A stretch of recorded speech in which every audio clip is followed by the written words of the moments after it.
হয়ে গেছে। একটা একটা করে ভিলেজ রান্নাঘর। নমস্কার বন্ধুরা, ভিলেজ রান্নাঘর আপনাদেরকে সবাইকে আমার অনেক অনেক স্বাগত। আজকে একটা পারফেক্ট রেসিপি আপনাদের সঙ্গে শেয়ার করব। গজা তো অনেক ধরনেরই খেয়েছেন, কিন্তু আজকে পাউরুটির গজা বানিয়ে দেখাবো আপনাদেরকে। তো এই গজাটা খুব টেস্ট হবে বন্ধুরা, বিনা মাখাতে আর বিনা বেলাতেই কিন্তু এই রেসিপিটা তৈরি হয়ে যাবে। তো অবশ্যই পুরো রেসিপিটা আপনারা প্রথম থেকে শেষ পর্যন্ত দেখবেন গজাটা কি করে বানাই। নমস্কার বন্ধুরা, ভিলেজ রান্নাঘরে আজকে আবার পাউরুটি নিয়ে চলে এসেছি। আজকে বানাবো পাউরুটি দিয়ে গজা। তো গজাটা কেমন হয় আর কেমন খেতে লাগে সেটাই খেয়ে দিয়ে আপনাদেরকে বলবো। তো বন্ধুরা সঙ্গে থাকুন, ভিডিওটা শুরু করি। তো বন্ধুরা রুটিগুলো আমি 2 পিস করে করবো কি? 2 পিস করে বড় হয়ে যাবে। থাক 2 পিসই 2 পিস করেই হবে, কারণ মুড়ে যাবে।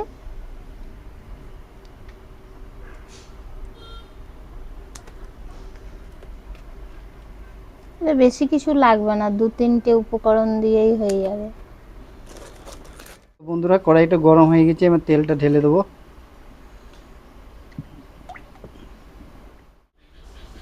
তো বন্ধুরা এদিকে আমি উনুনটা ধরিলি, পাউরুটিটা কিছু কাটা হয়েছে, আবার কটা বাকি আছে। আগে উনুনটা ধরিলি, তারপরে ওইগুলো কাটা। তেলটা গরম হয়ে গেছে, এবার পাউরুটিগুলোকে ভেজে নেবো।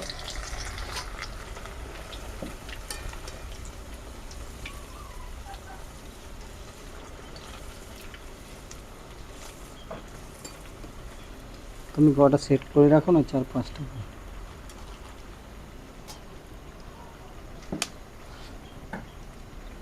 ভাজা আমার কমপ্লিট হয়ে গেছে, এবার নামিয়ে দিচ্ছি। তো বন্ধুরা আবার কড়াইটা আমি তেল চেঞ্জ করে দিয়েছি। এবার এই কড়াইতে দিয়ে দেবো চিনি। দুটো কড়াই ব্যবহার করতে হবে, দুটো না কড়াই ব্যবহার করলে হবে না এই জিনিসটা। সামান্য একটু দেবো জল।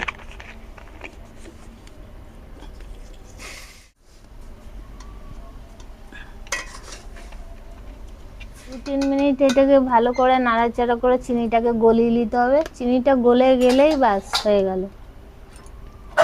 তো বন্ধুরা এখানে দিয়ে দেবো আমি এলাচ, একটু ফাটিয়ে দিয়েছি যাতে টেস্টটা ভালো আসবে, সেন্টটাও ভালো আসবে, গন্ধটা বেশ ভালো লাগবে।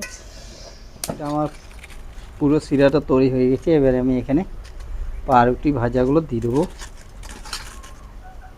একটা একটা করে।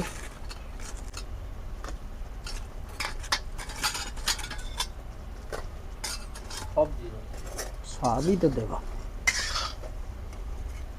একদম শুকনো শুকনো হয়ে যাবে।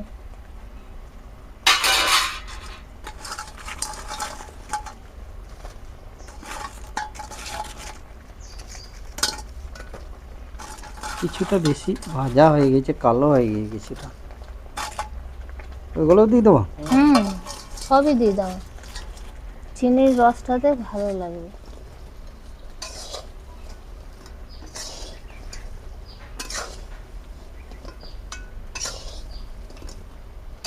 তো বন্ধুরা এবারে আমি নামিয়ে দেবো। গজা হয়ে গেল, একদম শুকনো শুকনো হয়ে গেছে।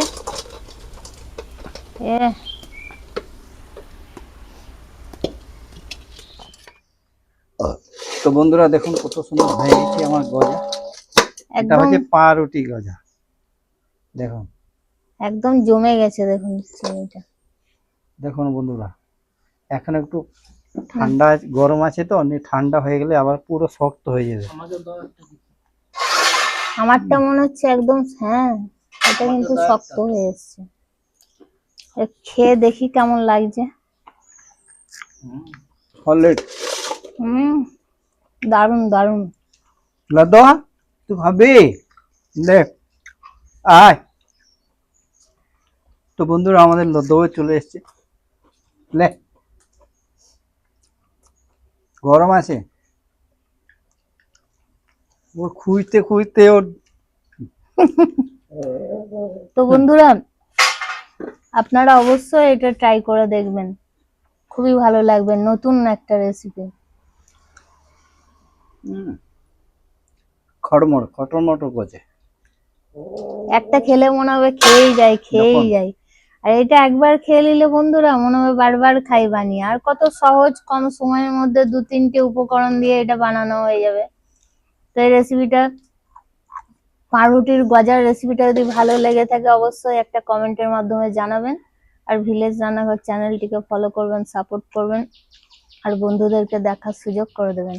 আর যেসব বন্ধুরা ইউটিউব থেকে দেখছেন এখনো সাবস্ক্রাইব করেননি তারা অবশ্যই করে পাশে থাকবেন, বেল আইকনটি পাশে ক্লিক করবেন, আর ভালোই নোটিফিকেশনটা অন লাগছে। করে রাখবেন যাতে ভিলেজ রান্নাঘর চ্যানেলটি আপনার কাছে চলে আসে।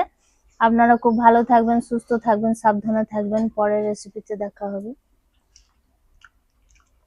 তো বন্ধুরা ভালো টেস্টফুল লাগছে খেতে, আমি খেয়ে যাচ্ছি। তো বন্ধুরা ভিলেজ রান্নাঘরে নতুন নতুন ভালো ভালো রেসিপিগুলো দেখার জন্য ফেসবুক চ্যানেলটাকে ফলো করবে আর পাশে থাকবে।